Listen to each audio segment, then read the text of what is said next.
Queridos amigos de Conocer al Autor, estoy otra vez en esta web, en este portal. Creo que me conocéis como autor, precisamente, autor de novelas, como escritor, porque vengo colaborando con ellos desde hace muchos años, pero hoy no he venido como novelista, no he venido como escritor, he venido en un papel, en un rol que no desempeño desde hace mucho tiempo. Que podríamos definir como un rol de activista cultural, de comunicador. Yo editaba una revista en Murcia, que tuvo una trayectoria de 7 años de duración, la revista cultural El Kraken, y la verdad es que echaba de menos una emoción muy vinculada a aquel proyecto y a esos años, que es la emoción de asistir a eventos culturales, a la eclosión de figuras de la literatura, de importancia, de verdadera relevancia. Quizá porque los autores tendemos a ensimismarnos y yo me he dedicado a mi propia obra y me he despegado mucho de la actualidad literaria española y de otras cosas que se estaban haciendo a mi alrededor y que a lo mejor yo me estaba perdiendo. Y como digo, echaba de menos esa particular emoción de descubrir algo que vale la pena. Claro que vosotros legítimamente os estaréis preguntando si en la escena cultural española, en la escena literaria, realmente está ocurriendo algo que merezca la pena. Pues aunque os sorprenda, la respuesta es positiva, la respuesta es que sí, la respuesta es que están ocurriendo algunas cosas de verdadera relevancia, de verdadera trascendencia.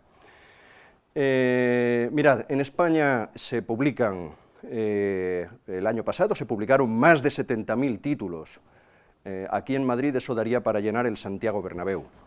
Estaréis de acuerdo conmigo en que es una imagen casi de pesadilla. Si relacionamos un autor con cada título, aunque sabemos que hay autores que son capaces de producir más de un libro al año, pero bueno, relacionando un autor por título, tenemos el Santiago Bernabéu de aquí de Madrid lleno. Podéis representaros esta es la realidad editorial española, en un momento de crisis, cuando realmente el mundo del libro está sumido desde hace años en una crisis bastante acusada. Sin embargo, se siguen publicando muchísimos títulos, pero lo más terrible es que muchos de estos títulos, dentro de 30 años, si preguntamos al público general, al ciudadano medio, seguramente no sea capaz de mencionar ni uno solo de los títulos que se publicaron el año pasado. A lo mejor si preguntamos a algún experto, a algún filólogo, a algún especialista en literatura, es posible que sea capaz de reconocer 3, 4, 5 de esos títulos y de relacionarlos con los nombres de los autores correspondientes. A algún experto, digo, en el supuesto ya un poco aventurado de que siga habiendo expertos en literatura dentro de 30 años. Bueno, vamos a ver. Hoy vamos a hablar de un autor y de una obra que me atrevo a decir con toda convicción y con toda seguridad que resistirá la prueba del tiempo, Él mismo ha dicho con gran desparpajo que siente la tentación de la posteridad, que yo creo que es la más noble y la más legítima que un autor puede sentir a la hora de escribir. Y me atrevo a decir que realmente está en vías de alcanzar ese premio de la posteridad, porque está haciendo una obra, mirad, cuando leí el primer libro suyo que tuve ante los ojos, tuve la sensación de encontrarme no ante una gran obra de esta época, sino ante una obra que reconocí inmediatamente como un clásico de las letras españolas de cualquier época. Estoy hablando de Javier Gomá Lanzón. Gracias por atendernos, Javier, bienvenido a Conocer al Autor. Eres director de la Fundación Juan March, eres Premio Nacional de Ensayo Filosófico, dramaturgo, no sé si me dejo algo importante, ahora próximamente autor de una comedia que se va a publicar en Pretextos también. Sí, soy eso que cuentas y también un autor agradecido por esta presentación que has hecho. Decías que no vienes como escritor, pero algo que le da distinción a esta conversación respecto a otras que he tenido en el pasado es que justamente voy a hablar con un escritor, con la mirada de un escritor. Y luego esa presentación que has hecho, por una parte divertida, pero por otra parte sagaz, sobre las publicaciones que llenan un Bernabéu y sobre la posteridad, me parece una aproximación justa sobre el verdadero valor de las obras, y es que si son o no susceptibles de perdurar, que no es más que esta palabra, la de perduración, una medida para determinar aquello que va a merecer el aplauso del público durante mucho tiempo. Exactamente. Y eso tiene que ver con el lector, tiene que ver con la recepción y tiene que ver con la verdad que encierra esa obra y también con la capacidad de emocionar, de transmitir sentido, transmitir significado a los lectores, no necesariamente a los lectores de nuestra generación, sino a los de las generaciones futuras. Ayer, por casualidad, estuve leyendo un rato, ya digo, por azares, las conversaciones tusculanas de Cicerón, y en uno de los momentos, tratando de demostrar la inmortalidad del alma, dice: todas las almas nobles se preocupan por la posteridad. Ese texto no lo había leído hasta ayer. Si lo hubiera leído, quizá lo hubiera incorporado a algunas reflexiones que hago sobre esa materia. Bueno, ya que me mencionas a Cicerón, yo quedé muy impresionado con la lectura de Senectute, y en De Senectute precisamente recuerdo que Cicerón dice que la nobleza de la vejez solamente puede estar fundada en una juventud noble, es decir, no se puede improvisar con las canas la respetabilidad, ¿no? Entonces, efectivamente, en este mundo de lo inmediato, una carrera literaria que tenga esa ambición de perduración tiene que estar basada en un proyecto largamente meditado, y tú has construido todo un sistema filosófico basado en una idea que en cierto modo creo que también tiene alguna conexión con Cicerón y con el mundo romano, que es la idea de ejemplaridad que vertebra la tetralogía, los 4 libros que constituyen el núcleo de tu sistema filosófico. El último de ellos, Necesario pero imposible, es el primero que leí, pero tenemos Imitación y experiencia, tenemos Aquiles en el gineceo y tenemos Ejemplaridad pública, que son los 3 volúmenes anteriores. Tú has dicho en algún medio de comunicación que partiste de una idea que casi podríamos hablar de una especie de prefiguración o revelación que tuviste a una edad muy temprana, siendo, si no me equivoco, siendo un adolescente. ¿Nos puedes contar esto? Sí, puedo incluso fijar una fecha, que fue otoño del año 1980. Yo tenía 15 años y aun cuando no necesariamente responde a una de esas escenas de vocación que a mí particularmente fascinan, me fascina que en la historia de la filosofía esté Hesíodo y en los primeros versos de la Teogonía esté la historia de su propia vocación, como él estaba pastoreando las ovejas y se le aparecen las musas bajando del Helicón y le encomiendan que escriba justamente el poema que es la Teogonía. Pero también en el origen de la Biblia está otro pastor, Moisés, que en este caso pastoreaba las ovejas de su suegro y que estando en esa situación un poco de disponibilidad, un poco perdidizo, a diferencia de los agricultores que parece están estrechamente unidos a la tierra, a los pastores parece que tienen una mayor disponibilidad, se le aparece Dios mismo en forma de zarza ardiendo y le pide que escriba, y escribe las famosas leyes de Moisés. Me fascina que en el origen de la filosofía y en el origen de la religión judeocristiana esté la historia de una escena de vocación. No podría contar yo una escena semejante.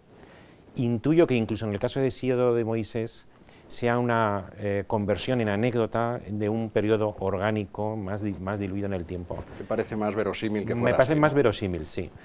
No hubiera tenido yo ningún inconveniente que se me aparecieran las musas o una zarza ardiendo, pero no fue así.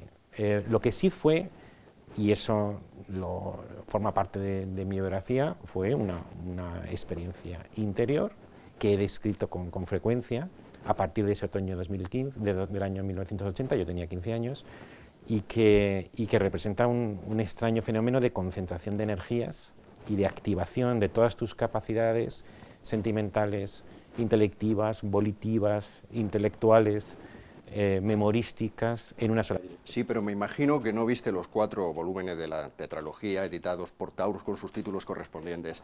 Que exactamente la idea de ejemplaridad, ¿la semilla de dónde viene? ¿De tu experiencia personal, en tu entorno, de alguna lectura o de la combinación de las dos cosas? ¿Puedes precisar un poquito? Nos has descrito muy bien cómo llegas a esa idea. Incluso hablas de una fecha concreta, de 1980. Sí. Y esto es un caso yo tengo una vocación literaria temprana, pero no es un caso muy común que alguien, por ejemplo, yo me di a conocer con una novela, Los asesinos lentos, perdón por recordarla, pero, en fin, estamos hablando de la... No la intuí 10 o 15 o 20 años antes, y en tu caso, en cambio, parece que sí que tenías una idea que empezó a gestarse en tu mente. Desde esa edad que nos dices, desde esos 15 años, empezaste a pensar en la idea de ejemplaridad y luego creo que descubriste que no había ninguna teoría sistemática de la ejemplaridad. Ya me imagino que cuando estabas... Ni siquiera una historia. Ni siquiera una historia de la ejemplaridad. Y claro, y entonces tuviste ahí un filón filosófico, por así decirlo. Es decir, un filón en el sentido de decir, puedo hacer un sistema basado en esta idea sistematizada filosóficamente, porque creo que hay algo de voluntad de sistema en tu obra, ¿o no la hay? Tú te reclamas como autor literario antes que ninguna otra cosa. Bueno, justo. Primero, quizá una de las cosas que más me han impresionado, comparando esos 15 años con mis actuales 53, y cuál es la visión del mundo de cuando tenía esa edad de 15 y la de 53, cuál ha sido el contraste entre esa visión del mundo y la de ahora, es que yo cuando tenía 15 años me parecía que lo que experimenté con esa edad era común a todo el mundo, y era la sensación de que entrar en la vida adulta, era entrar en unas aguas que te conducían a la nada, a la caducidad, a la transitoriedad. Y necesitaba entrar en ese mundo, en esas corrientes del río que conducen al delta de la nada, con un plan. ¿Fue un sentimiento trágico lo que te No, impulsó a no, escribir? no, más bien era un sentimiento de inhibición. Por eso estudié clásicas, con el deseo de poner 2500 años de distancia antes de tomar cualquier decisión, y era más bien la necesidad de que si yo entraba allí en ese laberinto necesitaba una guía o un plan, porque si no me iba a perder, si no me iba a diluir y si no iba a hacer algo que justamente era contrario a ese anhelo de perduración. Y la vocación posiblemente contribuyó, yo quería sustanciar esa intuición que había tenido en mi mente y que si no tenía un plan podía diluirse. En cuanto a la intuición misma, tiene que ver con la potencia ontológica y moral del ejemplo. El ejemplo no es solo una ilustración de un concepto, el ejemplo es la verdad, el ejemplo es el ser. Luego eso lo enlacé con mi curiosidad por la Grecia arcaica, previa a la Grecia clásica de Pericles y del nacimiento de la filosofía, la ciencia, el derecho, porque si a un griego de la Grecia clásica le preguntas qué es la verdad, pero también qué es la belleza, o qué es la justicia, o qué es la nobleza, o qué es la utilidad, no te respondería como sí haría a partir del siglo V con un concepto, sino te contestaría con una narración, sí, con la historia de un paradigma de valentía, un paradigma de belleza o de nobleza, o piedad, o de fuerza, o de bien.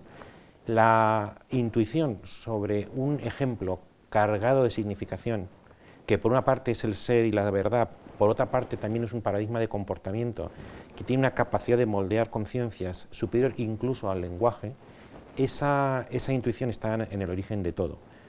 Como te digo, personificado en una época, la Grecia arcaica, que es una cultura de la ejemplaridad sin conciencia de serlo, y que luego se perdió a partir del siglo V. O sea, si te entiendo bien, Javier, te remontas incluso a tiempos anteriores a Parménides, a la famosa brecha que separa ese mundo un poco volcánico de ideas todavía que no reconocemos como filosóficas, que son los presocráticos, y luego ya la filosofía se mete en un camino en que los conceptos aplastan un poco algo previo que está en tu filosofía, que es la referencia a otras personas. Al ejemplo concreto, y personal. Sí, me refiero a Homero y la Ilíada y la Odisea, me refiero a Hesíodo, me refiero a la lírica griega arcaica, que me fascinó, pero me refiero también a la cerámica, donde vemos esos dibujos que tienen algo de paradigmático, algo de belleza intemporal. Me refiero a la escultórica, me refiero también a los frisos de determinados templos, me refiero a la historia, la de Heródoto más que la de Tucídides. Todos ellos exponen la totalidad del mundo a través de ejemplos paradigmáticos. Y ahí me parece que reside una fuerza extraordinaria que se pierde, sin embargo, en Grecia arcaica, porque estamos hablando del universal concreto. Es concreto porque es un ejemplo, pero es universal porque es válido para más casos. De pronto, en la Grecia clásica, exaltada normalmente por los historiadores, se produce, a mi juicio, una crisis.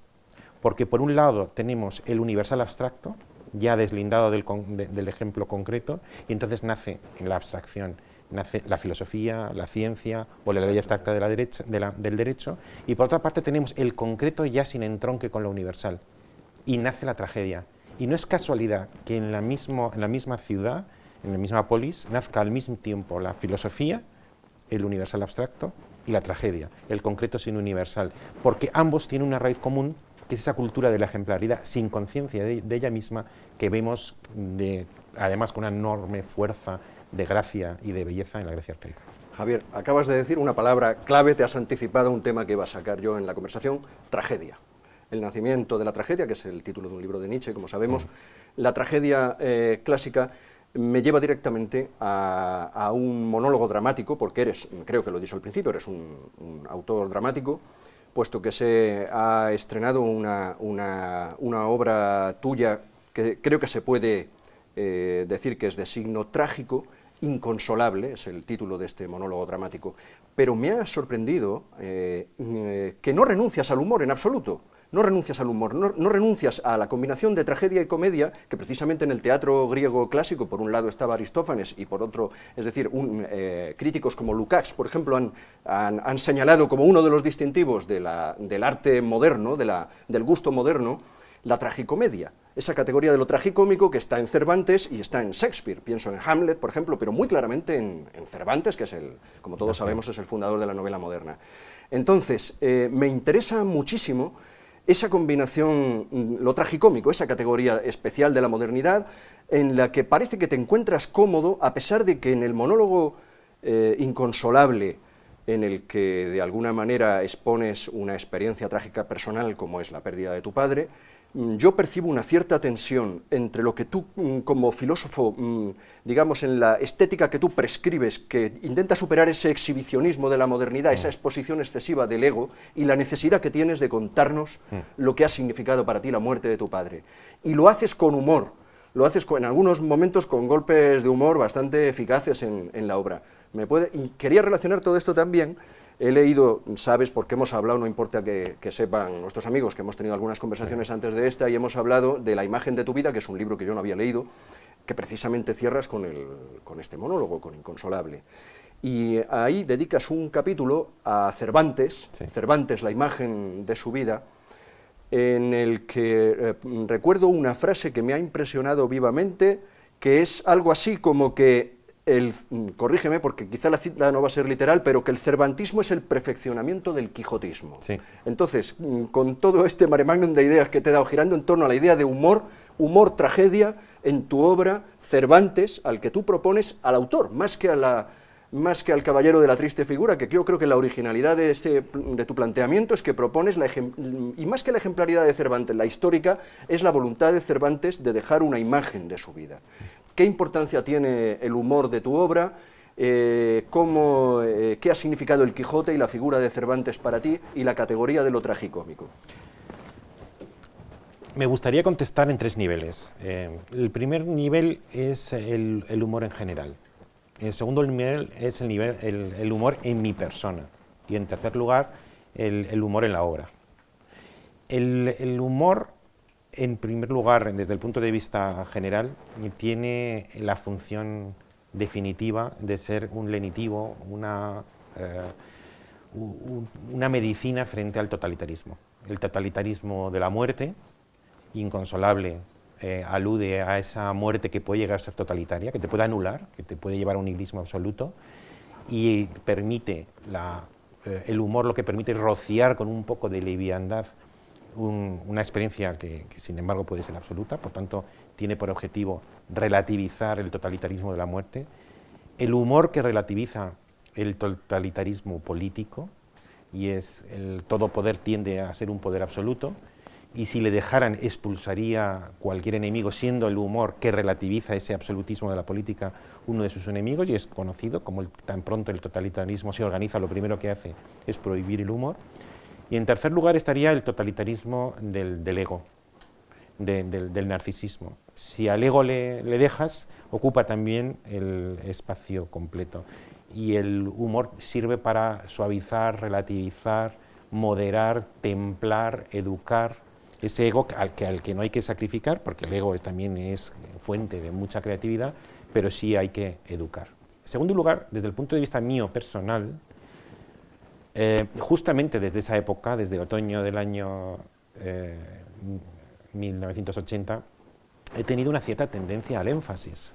Puedo llegar a ser una persona con tendencia, con excesiva seriedad, puedo llegar a tomarme la vida, e incluso a mí mismo, demasiado en serio. Puedo tener una cierta tendencia a lo solemne, y solamente me hago soportable a mí mismo si me relativizo a través del humor.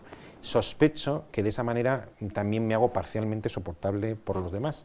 Si pretendes que todo el mundo admita tu tendencia al énfasis y tu tendencia a la seriedad, la vida es más triste para los que están alrededor. Entonces, una manera de soportarme a mí mismo es utilizar el humor incluso contra mí mismo. El humor tiene cada vez más problemas, en la medida que he defendido en algún sitio que la ética es imaginación, es poner en lugar del otro. Minorías que durante un tiempo eran objeto de humor fácilmente, o no tan minorías como las mujeres, pero también los homosexuales o los enanos o las personas que tienen algún problema o los gitanos, nos hace cada vez menos gracia y se nos hiela la sonrisa en la boca en la medida en que nos ponemos en lugar del otro, y a lo mejor el humor es fuente de dolor, pero no lo es nunca, y ahí el humor no tiene límites, es cuando es a costa de uno mismo, la autoironía, ahí puedes servirte prácticamente sin tasa. Y finalmente, el humor desde el punto de vista de alguien que, como es mi caso, propone un ideal. Y un ideal puede tener una cierta tendencia o está expuesto al riesgo de totalitarismo, de fanatismo, porque siempre un ideal es un ideal universal, aspira a ser una propuesta universal. Y claro, proponer algo universal, válido para todo hombre y para toda mujer, en una época como la nuestra, multicultural, relativista, multiétnica, pues tiene también su problemática. Y entonces pienso, como Lord Shaftesbury, un escritor del siglo XVII, que escribió sobre el entusiasmo y distinguía entre entusiasmos buenos y entusiasmos malos, y decía, los entusiasmos buenos, los malos para él eran las sectas, son aquellos que soportan el humor. Pienso que alguien que es mi caso, que propone un ideal con vocación de universalidad, debe hacerlo incluyendo la autocrítica del humor. Y ahí es donde encontramos a un maestro, que es Cervantes. Cervantes propone un ideal, y no es un ideal como tantas veces ha sido interpretado, de melancolía o de derrota, es al contrario, es a pesar de sus revolcones, a pesar de sus derrotas, a pesar de su fantasía, él mantiene el ideal de caballero, de virtud, de decencia, de señorío, de cortesía, de ingenio, de discreción, un ideal sublime, un ideal elevado de lo humano. Pero él es el primero que se da cuenta de que en la época moderna ese ideal solo es soportable si lo incluyes, lo envuelves en humor. Porque si no, esa excesiva tendencia al énfasis y esa pretensión de universalidad se hace poco convincente. En consecuencia, encuentro que Cervantes es el modelo de un planteamiento, de un ideal para una época moderna que solamente lo recibe con aplauso si está adobado de humor.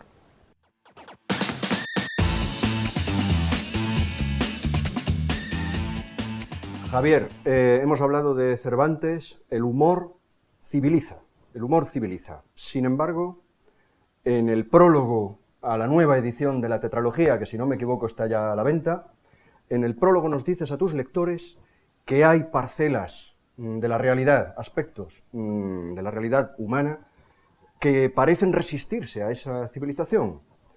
En definitiva, estamos hablando del problema del mal en sus diferentes facetas y vertientes. ¿Qué has encontrado nuevo para darnos este aviso en el prólogo?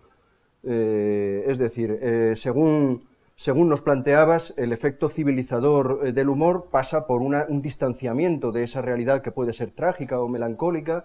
Sin embargo, ahora parece que has encontrado ciertos aspectos resistentes. No es que los hayas encontrado ahora, sino que ha llegado el momento de contarlos. Sí.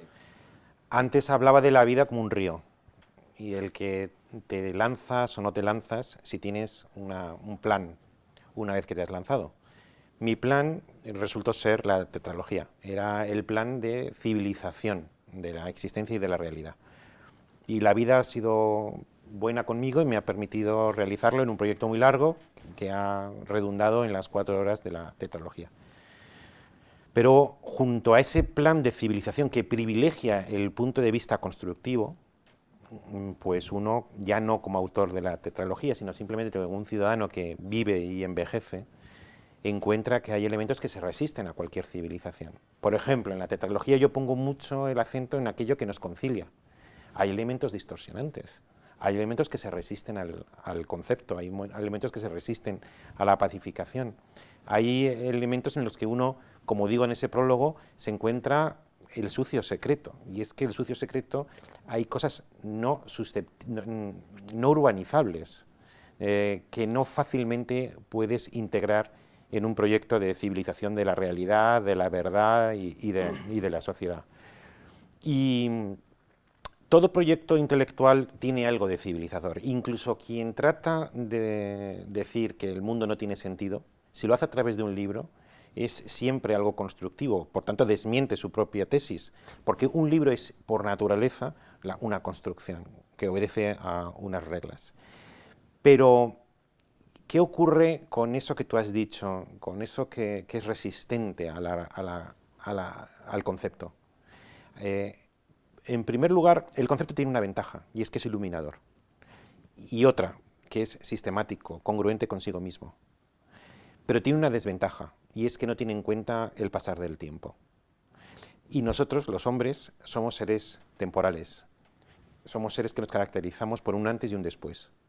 En consecuencia, cuando hacemos ensayo, privilegiamos lo luminoso y lo sistemático, pero dejamos a un lado, postergamos, lo que tiene que ver con lo narrativo, que empieza, pero también termina.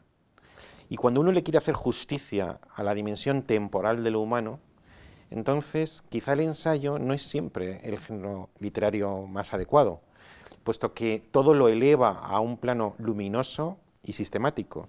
¿Y qué ocurre con aquella dimensión de la realidad no urbanizable?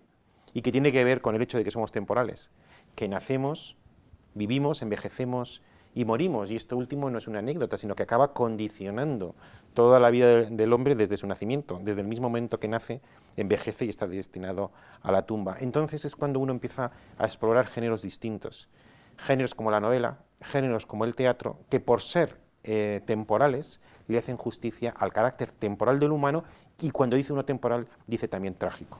Javier, acabo de leer la imagen de tu vida, que cierras precisamente con el monólogo inconsolable, y estoy recordando, oyéndote ahora mismo hablar, esa metáfora que propones, esa alegoría del autobús que va hacia un precipicio, que es la muerte, y tú dices que ante eso pues caben una serie de papeles que además ya conocemos, que es el que se resiste histriónicamente. Ahora mismo me viene, por ejemplo, el final del Séptimo Sello, ¿no? Que también es la actitud del caballero, la actitud del escudero, una desafiante, ¿no? El que hace histrionismo y se resiste contra la muerte, el que intenta elevarse espiritualmente, el que simplemente llora, ese autobús que va hacia la muerte, hacia la nada, en definitiva.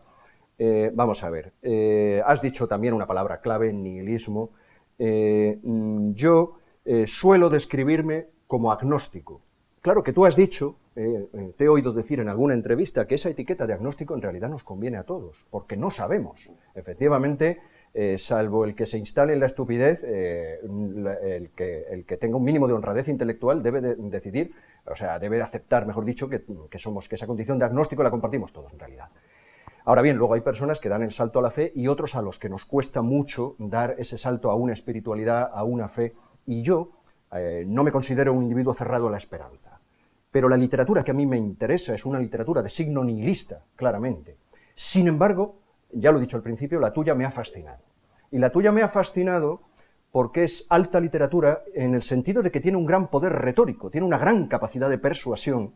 Y yo te diría que me elevo a una cierta luminosidad leyendo algunas páginas de tus libros, pero no es mi condición habitual. Mi condición habitual es más afín a la de los autores nihilistas, desde Leopardi, Samuel Beckett, Franz Kafka ha sido muy importante para mí, por cierto. Kafka tiene una conexión no suficientemente explorada con Cervantes, porque tú decías que esa lucha por la vida que es emblemática de la criatura de Don Quijote y del autor, de Miguel de Cervantes, ¿no? Ese no dar el brazo a torcer y seguir peleando por la vida está en la última novela de Kafka, que yo creo que es la menos pesimista, en El Castillo. El agrimensor K es una especie de Don Quijote redivivo que llega a pie a una aldea y se empeña en seguir luchando por la vida.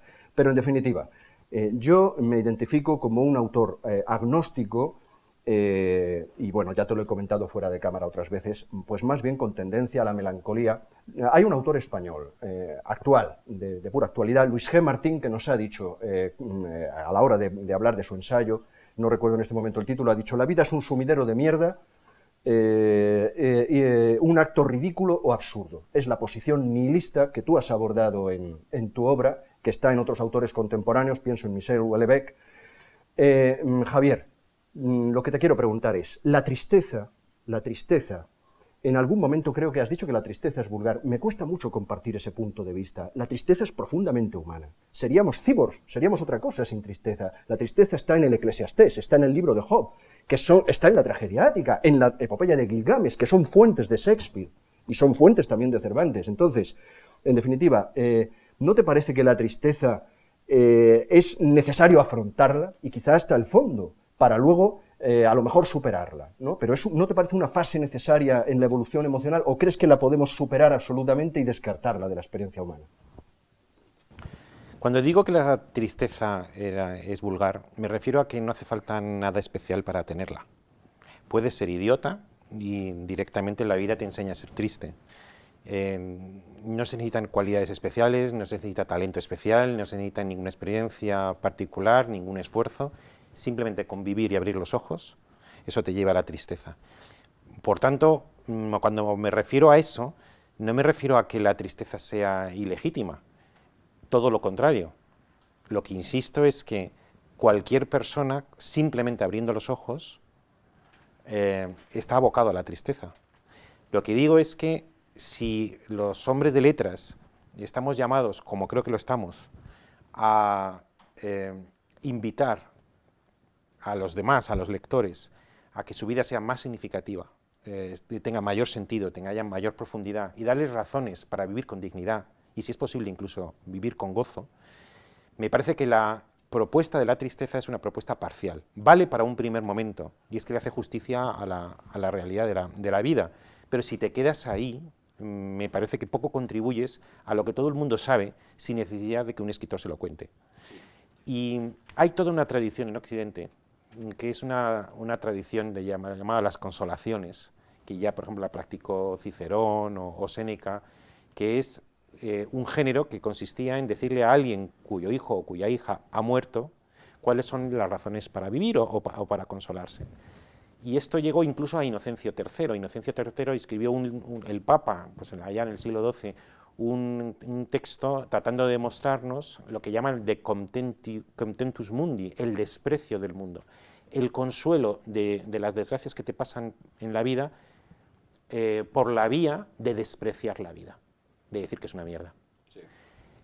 Y entonces Petrarca escribió un diálogo contestando a Inocencio III, destacando dos cosas. Primero, que le llamaba la atención cómo en su época existían muchos libros que nos trataban de convencer de que la vida era miserable, de que la vida era una calamidad, pero que apenas existían libros en que nos recordaban que la vida tenía dignidad. Y el juego entre miseria y dignidad ha estado recorriendo todo Occidente, pero desde el punto de vista de los libros y de la cultura, ha ganado por goleada la miseria. Todo el mundo habla de la miseria. Luego lo recuerda Pico de la Mirándola, que escribió un libro sobre una oración sobre la dignidad, que también nos recuerda que apenas existen libros sobre la dignidad. Entonces, en esa tensión entre miseria y dignidad, la inmensa mayoría de los autores se ponen del lado de la miseria, cosa que, en mi opinión, es innecesaria, porque sin necesidad de ellos, ya todo el mundo se instala en la miseria. En cambio, escribir sobre la dignidad, que no desmiente la existencia de la miseria, pero sí sirve de contrapunto, nos puede llevar a un ideal que también he expuesto en algún sitio, que es el de la alegría inteligente. Alegría inteligente. A la alegría sola podría ser estupidez, necedad, ingenuidad, pero la alegría inteligente, que es aquella que conoce las razones de la tristeza y pese a eso encuentra una razón para la alegría, eso me parece que tiene más arte, tiene más talento y más genio que simplemente recordarnos el sumidero de la vida, que no necesito autores para tener la convicción sobre esa condición, sobre esa realidad del humano, ¿no? Creo, Javier, con tu espléndida retórica me has puesto más en disposición de aceptar ese escueto titular de la tristeza es vulgar. Lo has explicado muy bien. Creo que conozco tu obra lo suficiente como para darme cuenta de que, en efecto, y te invito a que me corrijas si no lo expreso, si no soy fiel a tu pensamiento, pero creo que de lo que tú hablas con esa vulgaridad de la tristeza es de la cómoda instalación en la tristeza a la que ha dado lugar la modernidad. Justo. Porque como tú explicas, creo que en Ejemplaridad Pública, explicas un poco cómo el nihilismo moderno, casi contemporáneo, empieza siendo un fenómeno romántico propio de artistas, de intelectuales, y luego es verdad que eso ha ido calando. Has dicho, bueno, lo de Petrarca no lo sabía, la verdad es que hablando contigo también una de las ventajas es que uno recibe ilustración de verdadera calidad, y has dicho una cosa que me ha recordado una frase, lo de abrir los ojos, cualquiera que viva con los ojos abiertos, me ha recordado una frase terrible de Víctor Hugo.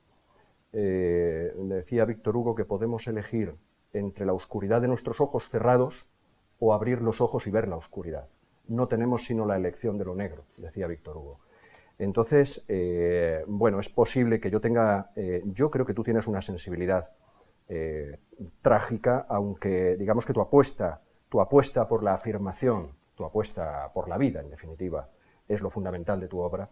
Yo no me niego a esa apuesta por la vida, pero quizá yo soy un poco más trágico o más melancólico que tú. Ya hemos hablado otras veces en privado de estas cuestiones. Yo entiendo que sí que el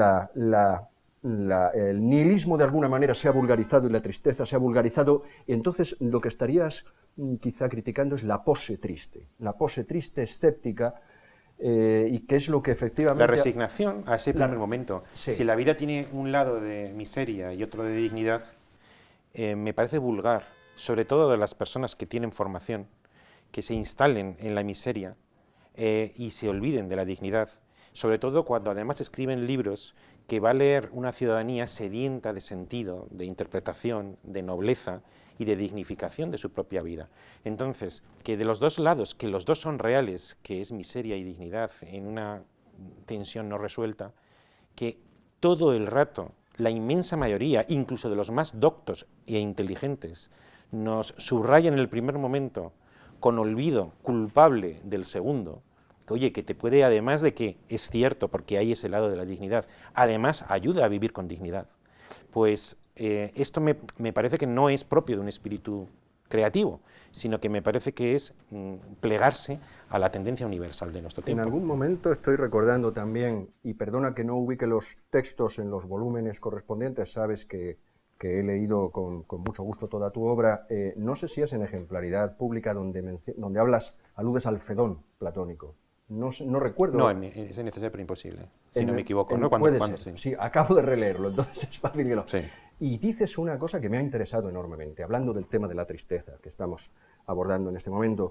Es verdad, yo admiro enormemente el Fedón platónico, era un texto de referencia para mi padre, pero estoy completamente de acuerdo contigo en que hay algo como falso que chirría, es decir, no es del todo creíble ese Sócrates en esa ataraxia y en esa imperturbabilidad que consuela a sus amigos. Precisamente veo ahí digamos, un segmento de tu obra con el que estoy particularmente de acuerdo y que de alguna manera constituye un argumento a favor de la tesis que yo te he planteado sobre la ineluctabilidad de la tristeza, es decir, la imposibilidad de soslayar el tema de la tristeza que tú mismo en el prólogo de la tetralogía ahora, pues de alguna manera aceptas que tiene peso, que es un argumento convincente.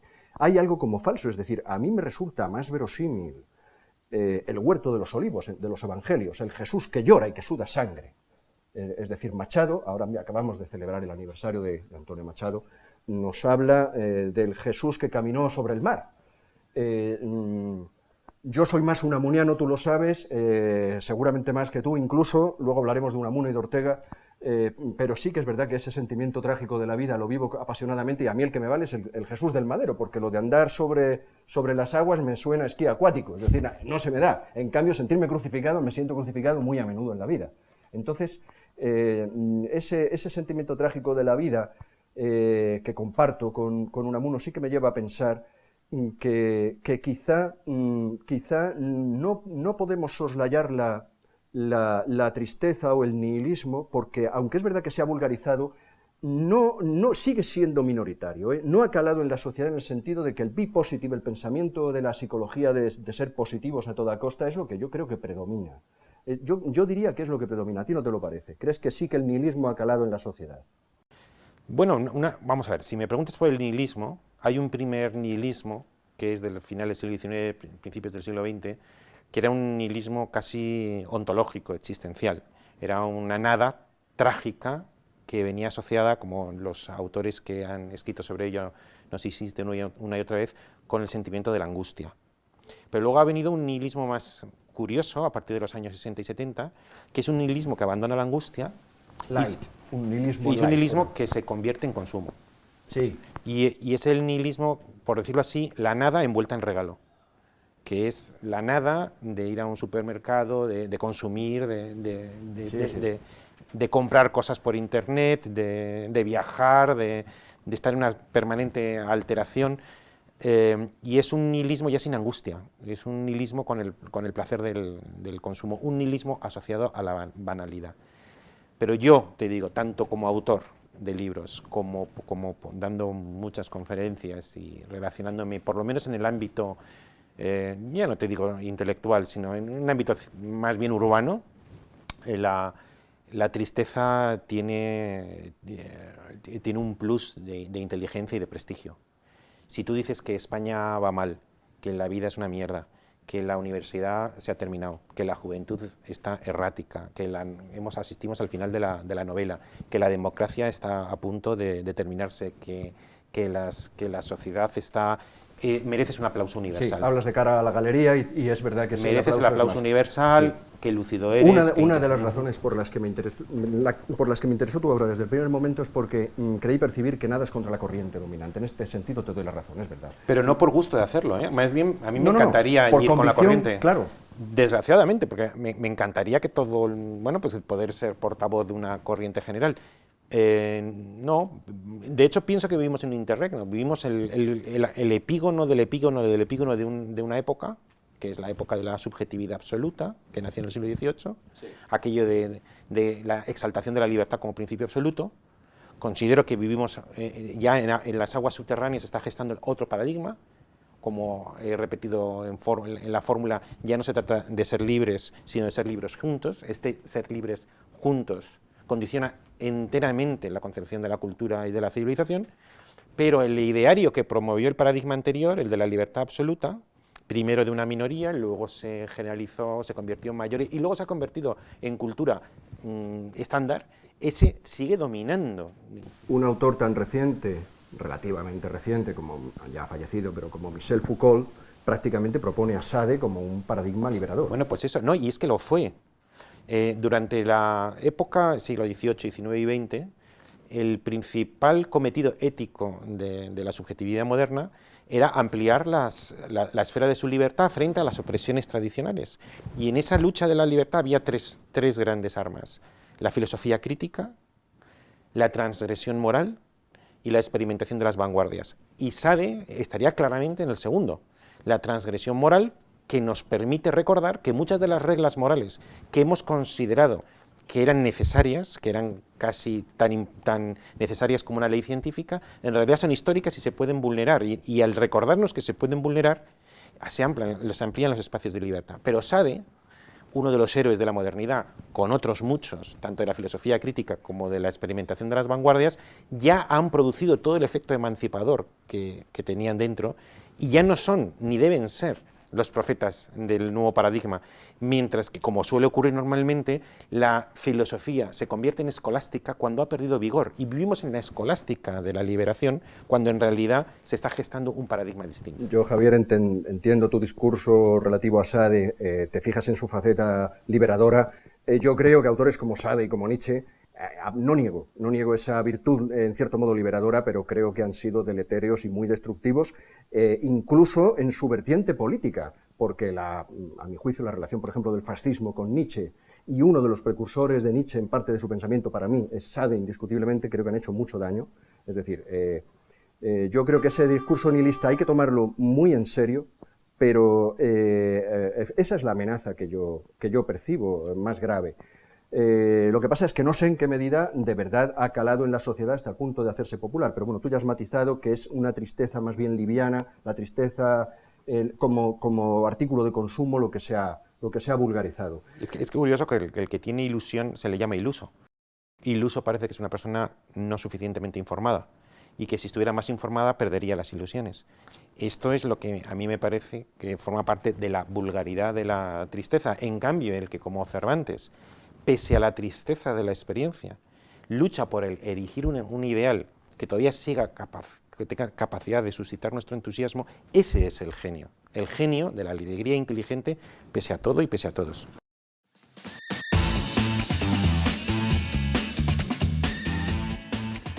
Javier, hemos dicho que hemos mencionado a un Miguel de Cervantes, y te he propuesto saltar de un Miguel a otro, de Miguel de Cervantes a Miguel de Unamuno.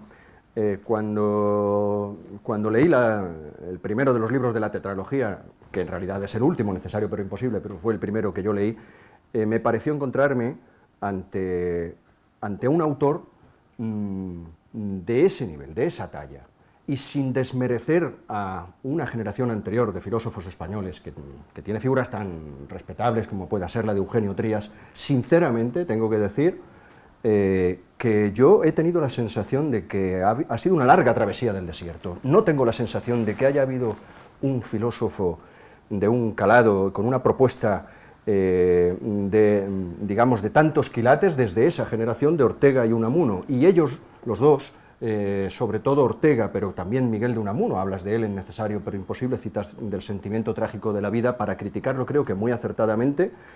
Creo que también con el respeto que Unamuno nos merece. Yo quizás soy más unamuniano que tú. Miguel de Unamuno, antes hemos hablado a raíz de o en relación con tu monólogo dramático inconsolable, de ese sentimiento trágico de la vida, y Unamuno veía muy difícil de conciliar la fe con la razón. Este es el tema de Miguel de Unamuno, del sentimiento trágico de la vida. Difícil hasta el punto de renunciar antes a la razón que a la fe. Él tiene diatribas terribles contra, yo creo que excesivas, porque Unamuno era un personaje excesivo a todos los efectos. Entonces, estas diatribas contra la razón parecen un poco fuera de lugar, ¿no? O excesivas, filosóficamente hablando. Pero en todo caso, Unamuno, cabe la posibilidad de que él, esa contradicción que él vivía, viniera de unas categorías agustiniano-platónicas, dualistas, difíciles de conciliar en realidad, que no son la escatología cristiana genuina, porque nos lo han explicado muchos autores. Por ejemplo, Etienne Gilson nos habla de Atenágoras, de cómo ahí emerge la verdadera antropología cristiana, que no parte de ese dualismo que Unamuno veía irreconciliable con la ciencia de su momento, que además estaba gestando el positivismo lógico, el cientificismo, y luego Ortega, por otra parte, digamos que podría ser un precursor tuyo en relación con la idea de ejemplaridad, con esa filosofía vital. Entonces, te pregunto, estos dos autores, Ortega y Unamuno, ¿qué sentido? A lo mejor te he sacado demasiados temas, no, pero abórdalo por donde quieras. Estos dos autores, ¿qué han representado para ti? Un autor en lengua castellana, y un autor consciente además del estilo y del lenguaje, que como tú recordabas antes, más que filósofo me considero un hombre de literatura, un hombre de letras, y por tanto atento al estilo y al lenguaje que usa, no puede ignorar a los dos gigantes de la tradición española que han escrito en ese mismo idioma. Por tanto, he bebido de las fuentes de Unamuno y de Ortega y he aprendido mucho de ellos. Respecto a la figura de uno y de otro, yo visualizo a Unamuno como una especie de profeta. con esa fuerza de denuncia, con esa personalidad fuerte, con ese mensaje poderoso. Y ser profeta a finales del siglo XIX y siglo XX a mí me seduce. No tanto profeta como vulgarmente se entiende alguien que adivina el futuro, sino como realmente eran los profetas judíos, que es alguien que denuncia la tendencia... César Antonio Molina hace poco ha dicho que tu escritura es profética sí, en un es artículo cierto. de prensa reciente, y yo estoy de acuerdo, que tienes ese aliento un poco profético. Y hay temas que él toca, de Unamuno, que son afines a los que a mí me han interesado, como por ejemplo pues, temas existenciales, temas trágicos, temas sobre las posibilidades de la esperanza. Con lo cual hay una cierta afinidad con la persona de Unamuno. Lo que ocurre es que, primero, él es demasiado deudor de su época, en la que había una fe del corazón y luego una ciencia que le abocaba al materialismo, porque era la época del positivismo, que se tenía una confianza casi ciega en la razón científica, y esa razón científica se contraponía a la fe del corazón, y yo ya no pertenezco a una época que atribuye a la ciencia ese poder. La epistemología de la ciencia del siglo XX ha cambiado el escenario Justamente, tremendamente. con lo cual esos antagonismos... Hay que entender a Unamuno en ese momento. Por eso digo, del positivismo del siglo XIX, y que se establecía un antagonismo que a nosotros ya no nos conmueve, entre una ciencia supuestamente poderosa que le conduce a la nada, y un corazón que también es muy entrañable y que le conduce a la fe, pero que es una fe sin ciencia. Esos antagonismos, esos dualismos me resultan completamente ajenos. Y hay otra cosa en la que me siento muy distanciado de Unamuno, y es la ausencia total de sentido del humor. Entonces, un profeta que tiene una voz fuerte, una voz clamando en el desierto, que, como antes te decía, no practica la autoironía, no practica ese educar el ego, sino que más bien ves un ego en expansión, que estorba la nitidez del mensaje. Puesto que, por ejemplo, cuando habla de la fe o de la esperanza, no habla tanto de cómo podemos de una manera razonable creer o esperar, sino que nos obliga a ser testigos de lo que él siente, de lo que él experimenta, de sus propias vivencias. Nos sumergimos en los laberintos de su ego. Y a mí no me interesa sumergirme en los laberintos de su ego, preferiría que hubiera limitado y educado su ego y nos transmitiera con claridad cuáles son los resultados intelectuales a los que habría llegado. En cambio, Ortega es el autor de la lucidez, de la claridad, de la elegancia, el escritor apolíneo por antonomasia, medido, armónico, aun cuando es de un positivismo que a mí me parece también chocante. Heidegger, cuando murió, le dedicó una reseña en una revista que entonces existía, que se llamaba Clavijo, en que le decía: yo conocí a Ortega, tuve trato con él, pero me extrañó su positivismo. Y es verdad, es una persona que simplemente no tiene oído para los temas solemnes, trascendentes, sí, sino que se sitúa confortablemente en el ámbito de lo que comemos, de lo que tocamos y de lo tangible. De lo tangible. Por otra parte, Ortega me parece un autor de la luz, un autor luminoso, pero no me parece un gran genio. Me parece, alguna vez lo he dicho, el mayor talento que ha tenido el pensamiento español, pero no un gran genio. La diferencia entre genio y talento es que el talento expresa con perfección ideas recibidas, y el genio genera ideas nuevas.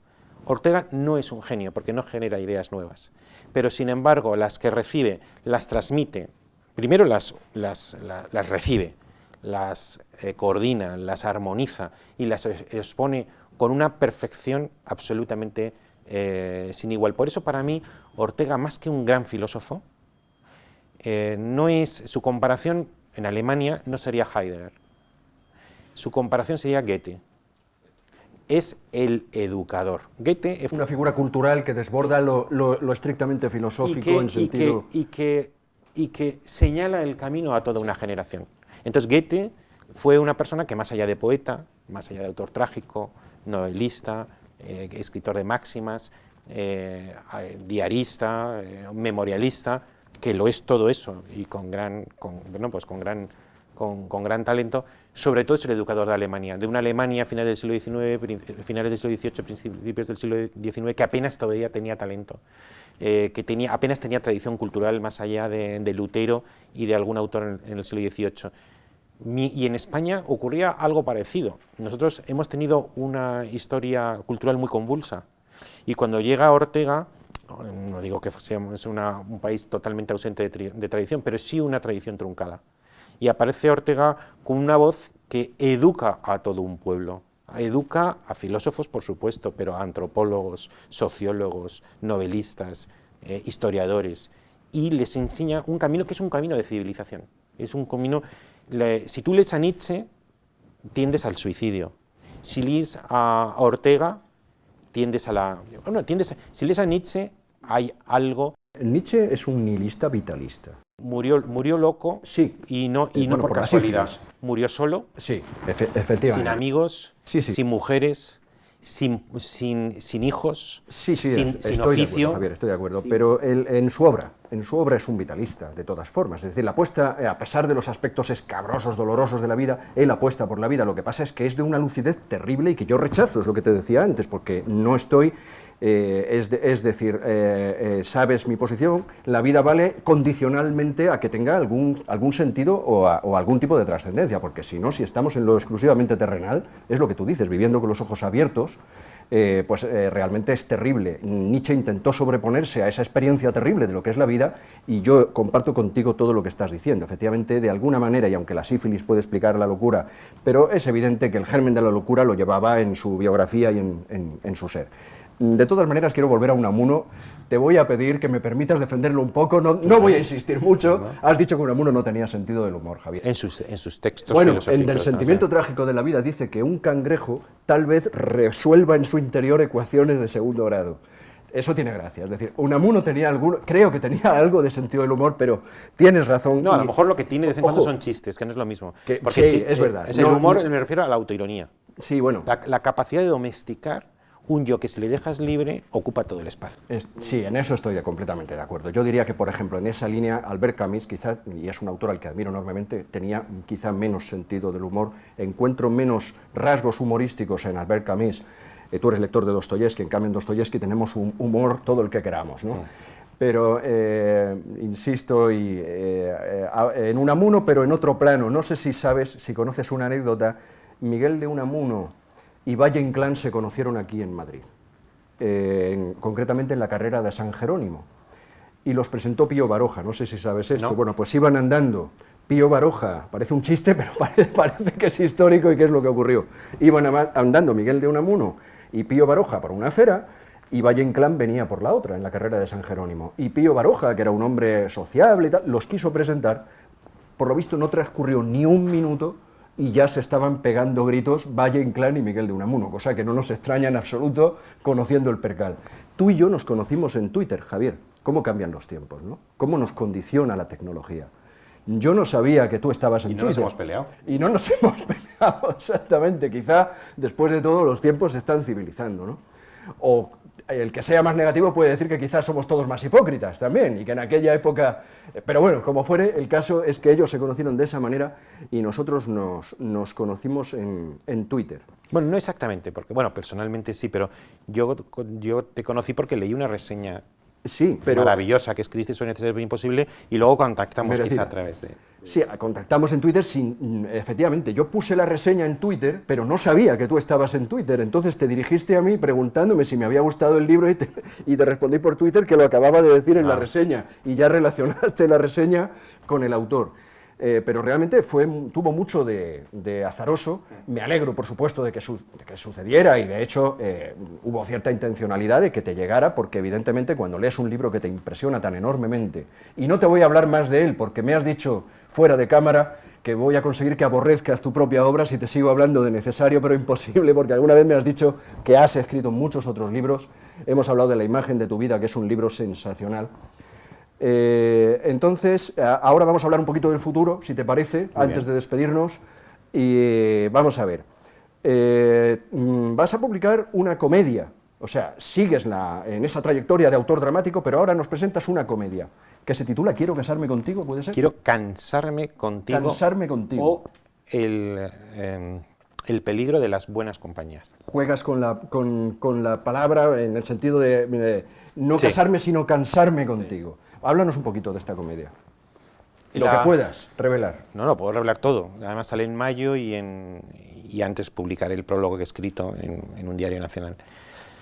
Pues, por un lado, practico el humor en todos los sentidos, como autoterapia, como en las relaciones sociales, también en la filosofía, y alguna vez me dijeron, hombre, ¿por qué no escribes una comedia? Por otra parte, la comedia justamente va sobre el ideal de la ejemplaridad, sometiéndola a la prueba del humor, puesto que tiene que ver con aquello que expuse en alguno de los microensayos, y está necesario pero imposible también, y es que el buen ejemplo genera mala conciencia.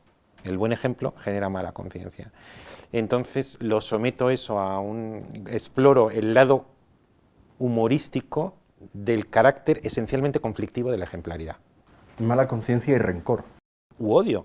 Ante un buen ejemplo tú puedes hacer dos cosas, o seguirlo, que es poco frecuente porque tiene un gran coste personal, o bien odiarlo y tratar de destruirlo. Y por eso es tan frecuente que la ejemplaridad haya sido conflictiva, y por eso es tan frecuente que la ejemplaridad haya sido crucificada o envenenada, como le ocurrió a Sócrates, que le invitaron al suicidio. Entonces la comedia trata de un individuo que está a punto de cosechar su mayor éxito profesional y familiar, pero que tiene la desgracia de tener un cuñado tan perfecto que le hace la vida imposible.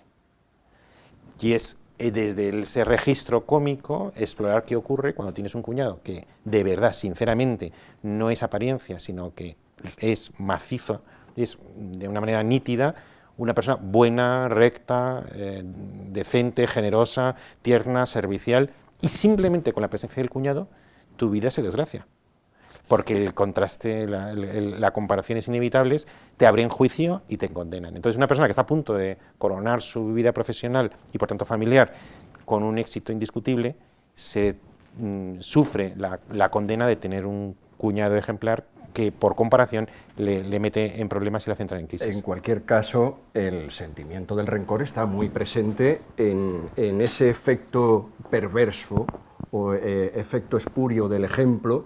Está presente el tema del rencor. El buen ejemplo genera mala conciencia y a veces eso lleva al rencor. Claro, al odio y al rencor. Sabes sí. que yo soy un ensayista frustrado. Te lo he dicho muchas veces. En mi última novela, En los dioses carnívoros, hay un ensayo sobre el rencor. Ha incluido, porque como no me dejan publicar ensayo, los publico en las novelas. Hay un ensayo del rencor en los dioses carnívoros. Y con esto, en cierto modo, volvemos al principio de la conversación, a ese prólogo de la tetralogía y a esas zonas oscuras no civilizables de la realidad y de la experiencia, y veo que vas a seguir entre esos dos polos, esa digamos, percepción de la tragedia de la vida y esa superación de esa tragedia, esa afirmación de la vida a través del humor, que hemos podido comprobar que en efecto es muy importante para ti. Es que volvemos un poco a lo de antes, es hacerle justicia a la tensión irreductible a síntesis de los dos polos, el de la miseria y el de la dignidad. La comedia que sale ahora luego se complementa con una tercera obra, que es la que estoy escribiendo ahora, que se titula Las lágrimas de Jerjes y que se inspira en un pasaje de Heródoto que me impresionó enormemente cuando lo leí de joven, que ya aflora en Aquiles en el Gineceo de 2007 y que ahora va a convertirse en obra de teatro. Y es cuando Jerjes, a punto de entrar con todo el ejército persa en Europa, en lo que luego se llamarían las segundas guerras médicas, conquistar y arrasar Grecia, reunió el ejército más grande que nunca la historia universal había conocido, en Abido, justo antes de cruzar el Helesponto, cruzar de Asia a Europa. Se subió a un monte, vio el ejército reunido y experimentó una sensación de gloria casi excesiva. Y dice Heródoto, y a continuación, después de ese éxito sin precedentes, quizá el momento de mayor poder que un hombre haya concentrado en la historia, dice Heródoto de manera misteriosa, y a continuación se echó a llorar. Y porque la gloria excesiva también lleva a una melancolía. Y le pregunta el asistente que por qué llora. Y dice, porque todos estos dentro de 100 años estarán muertos. Por tanto, la gloria excesiva, máxima dignidad, junto a la miseria, esos dos polos constituyen el tono de la vida. Heródoto, Javier, veo que ha sido un autor muy importante para ti. Heródoto es un autor fascinante que por primera vez en el seno de una cultura tan formidable como la cultura griega en ese momento, ejerce algo de autocrítica, ¿no? Valora al enemigo. Hay un incipiente florecimiento de la individualidad, de esa individualidad que luego va a caracterizar al mundo occidental. Ya se puede detectar en Heródoto. Mira, has puesto el acento en algo interesante. Cuando se estrenó Los persas, en el 472, ten en cuenta que solamente 8 años antes, los griegos, Jerjes, habían entrado en Atenas, la habían saqueado, habían violado a sus mujeres, habían incendiado sus templos, habían destruido sus talleres, y ellos habían tenido que evacuar Atenas. Por tanto, era lo más parecido a un Hitler entrando en Polonia o entrando en París, quizá mejor en Polonia, porque en París fueron más respetuosos. Aquí fueron arrasando y devastando todo el territorio. Eso en 480. En el 472, 8 años después, Esquilo estrena Los persas. Es decir, los protagonistas son los enemigos. Y uno, el espectador, siente una instintiva piedad por la tragedia. Y ahí viene Occidente, en definitiva. Claro, entonces, fíjate, pero tú ves posible que 8 años después de 1945, en 1953, se estrenara en París una obra de teatro en que los protagonistas son los nazis y sientes compasión por los nazis, por el extraño destino trágico que les acomete. Bueno, pues eso hicieron los persas. Y Heródoto, que leyó Los persas, emula a Esquilo y da muchas veces la voz al enemigo, y por tanto lo dota de rostro y lo dota de humanidad, y hasta cierto punto encontramos ahí el experimento de conceder humanidad a las personas que están más allá de nuestras fronteras, de nuestras tribus y de nuestra cultura. Y eso inaugura una visión cosmopolita. Todo hombre, toda mujer, por el hecho de serlo, está dotado de dignidad. En realidad es fascinante en la cultura antigua comprobar hasta qué punto no hay nada nuevo bajo el sol, como nos recuerda. Es que es una mezcla, Rafa, porque por una parte yo me represento la cultura en ocasiones como un lento desvelamiento de la verdad, y es como si estuviéramos viendo una montaña. La montaña es la misma, pero la cultura es ir rodeando la montaña. Entonces, aun cuando la montaña es la misma, la perspectiva y la visión de la montaña va variando. Es cierto que por un lado repetimos siempre lo mismo. Al fin y al cabo, nosotros nacemos por el mismo conducto, nos desarrollamos, vivimos, envejecemos y morimos.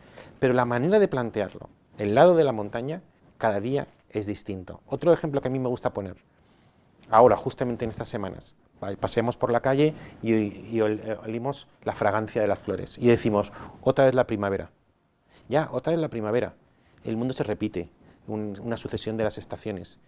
Vuelve a traer la misma primavera de todos los años desde que el mundo es mundo y empezó a girar. Pero todo ha cambiado, porque tú eres un año más viejo, con lo cual es la misma montaña, pero tú, la experiencia de la montaña, la experiencia de la fragancia es distinta porque ha transcurrido un año. Y la perspectiva un año posterior, tiempo, la dimensión temporal, hace que la experiencia de la fragancia sea distinta. De todas formas, te decía lo de lo vieja que es la civilización y la cultura, pensando ahora mismo en otra cosa. Antes hemos hablado del dualismo. Hay quien cree que es reductivo decir que los griegos tenían ese planteamiento dualista y que esto es algo que viene de Oscar Cullmann, que de alguna manera nos ha condicionado a algunos intelectuales que nos empeñamos en decir, y se empeñan en recordarnos ejemplos como la deificación de Rómulo. En fin, sabemos que había otras maneras de pensar que no eran dualistas, pero la que era predominante en el mundo griego, evidentemente, era el dualismo, que sigue teniendo vigencia en el mundo cristiano, a pesar de que desde Atenágoras, como hemos dicho antes, ese dualismo es poco compatible con el verdadero planteamiento de la escatología cristiana. Pero en cualquier caso, la humanidad lleva siglos dando vueltas. Pero como tú dices, esto Hegel, claro, pues ya llegó muy lejos en este pensamiento, en este devenir histórico. Pero tú, de alguna manera, tiendes a ver un propósito en la historia, tiendes a ver o a sugerir la posibilidad de un propósito que al final da una dimensión religiosa a tu pensamiento, que también es insoslayable. No me reconozco en la afirmación de que yo le veo un propósito a la historia, no. No. De hecho, la investigación sobre la verdadera naturaleza de lo humano me ha llevado a la conclusión de que todo es contingente y por tanto es imprevisible y por tanto todo es reversible. Cualquier logro que ha hecho la historia es un logro provisional.